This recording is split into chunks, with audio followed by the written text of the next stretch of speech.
आणि आता बातमी संजय राऊतांची। नाशिक परिषदेचा अर्ज न भरणं ही चूक नाही असं संजय राऊत म्हणाले।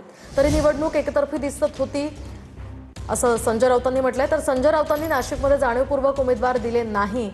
नाशकात ठाकरेंना धोबीपछाड करण्याचं काम राऊत करताय असा पलटवार नवनाथ वन यांनी केलाय।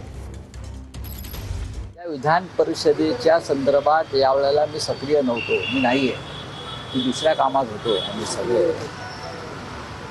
पण इतर ठिकाणी आम्ही सगळ्यांशी चर्चा करून उमेदवार ठरवले। नाशिकमध्ये आमच्या 2 लोकांनी अर्ज भरणार होते आणि ती जबाबदारी इकडले जे आमचे संपर्क प्रमुख आहेत निर्लेकर त्यांच्यावर आम्ही दिली होती।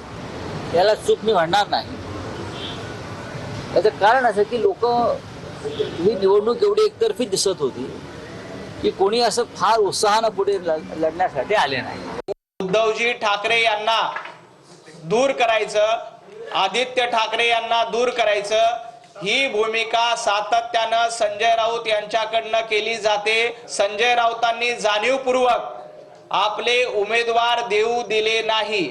एका बाजूला संजय राऊत महाराष्ट्रभर चर्चा करतात, गप्पा मारतात आणि त्याच नाशिकमध्ये आदित्य ठाकरे आणि उद्धवजी ठाकरे यांना धोबीपछाड देण्याचं काम संजय राऊतांनी या निवडणुकीच्या माध्यमातून केलेलं आहे।